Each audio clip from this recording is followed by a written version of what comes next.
Right, hello, it's Anders here. It's been a few days since I posted a video with regards to the human hierarchy and how they're getting on. Well, you should be able to see from the previous videos that these guys have all but been decimated.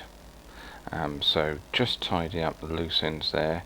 It's taken a lot of just capturing 2 or 3 systems to liberate, quickly vassalizing the resulting liberated unity that came out from that.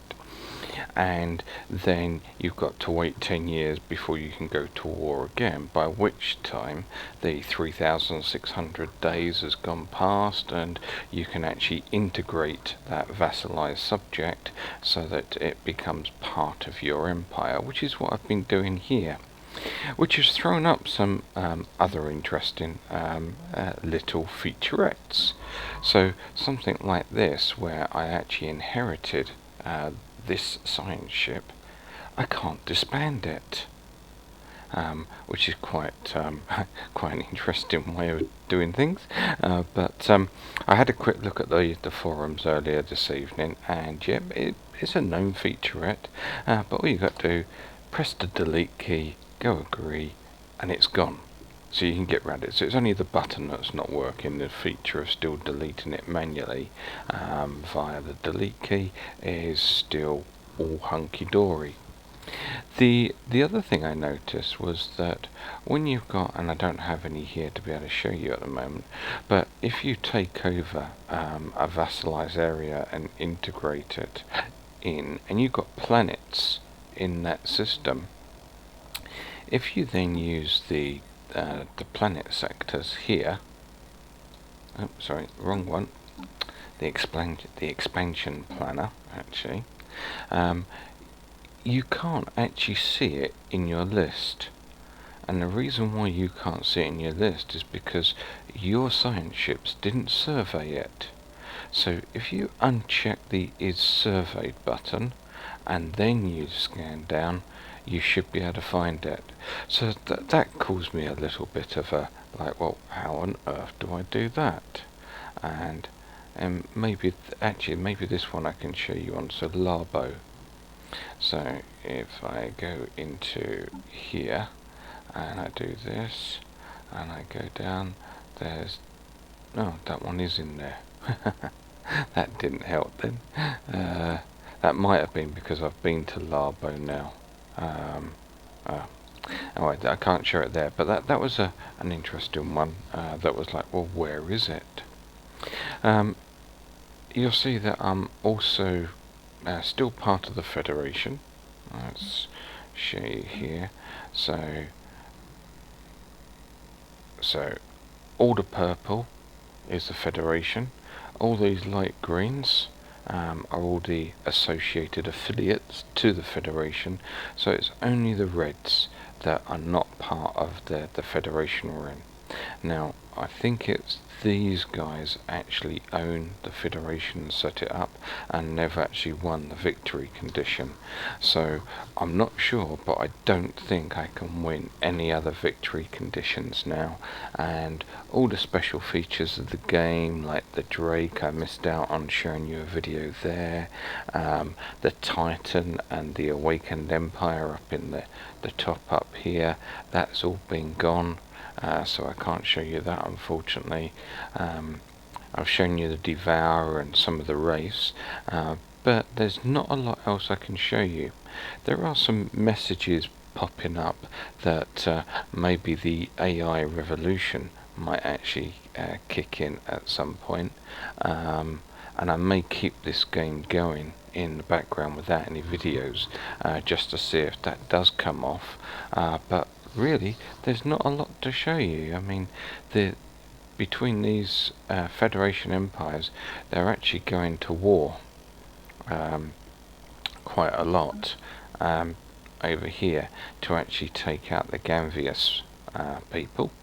Well, that's a federation in its own right over there. So they're actually going to war to take these out and battling in there.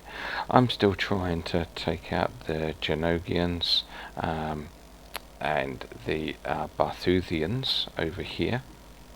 And the chances are I would probably capture most of this area here without any issues, and then I would have, you know, not a bad little empire just popping up there then.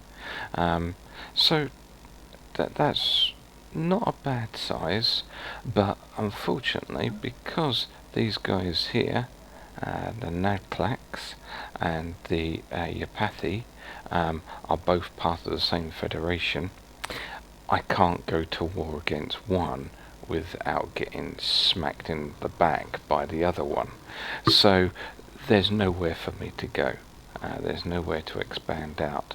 So what I'm saying is that basically the human hierarchy are going to live for happily ever after as part of this federation. So I think this is basically the end of this game, and it's time to start a new one. And, you know, got lots of planets. I'll quickly just go through the ship design again.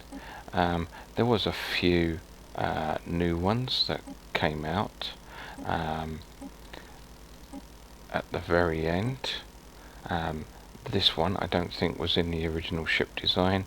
So matter disintegrators, you get this when you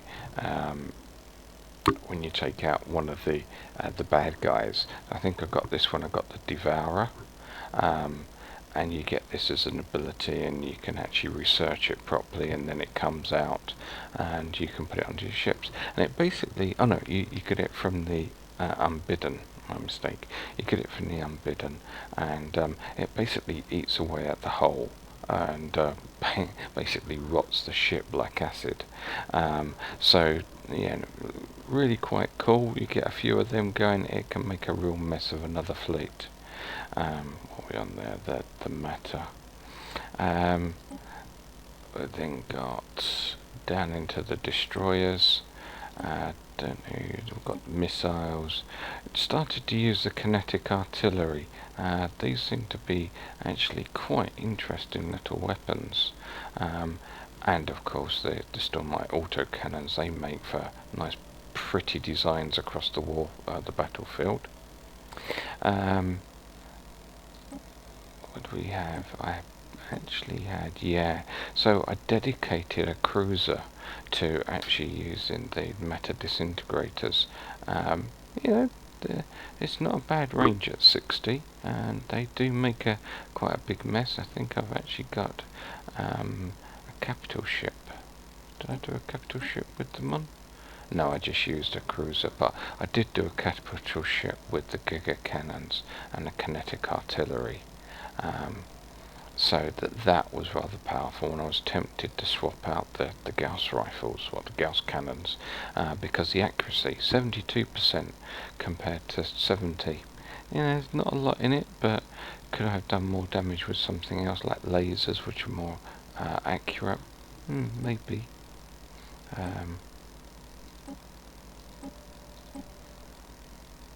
Okay, and then let's see what we've got down here. And then the carriers. Got to get the amoebas. They are the best fighter craft going. So that's where I ended up. Oh, and for those of you who don't know, you can actually put armor and shielding around all your little facility ships as well. And then custom your defense fleets, just in case you missed that. With regards to armies, we've got quite a few of the armies going. Oh, we've got dragon armor, dragon scale armor, level 6 of the armor series as well. That was rather cool.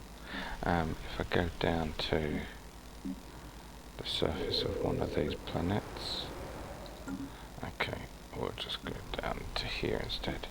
One of the things with that I learnt quite early on with regards to planetary forces, little hint and tip here for you. You create a defense force down here, or an assault force from your listings.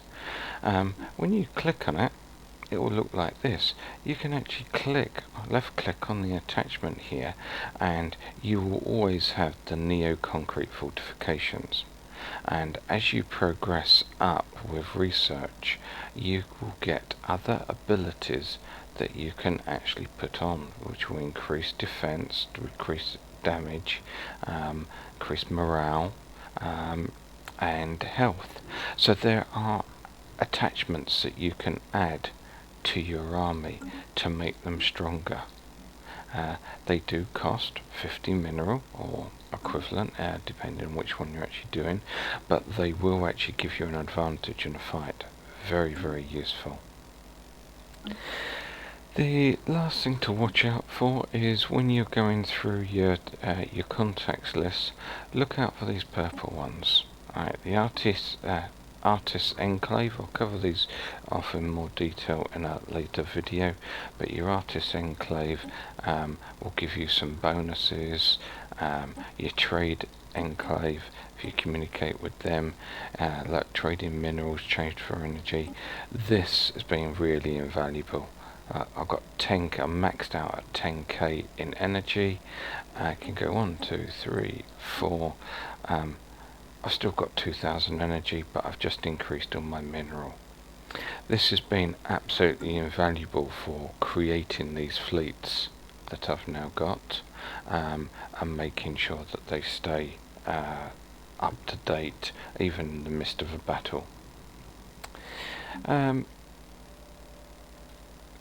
Getting the spectral bonuses has been really useful, using edicts, even changing the type of government you are has been interesting at different phases through the game. These things shouldn't be forgotten about. The only thing I didn't get to play with is on the species tab. I didn't get to modify my own race.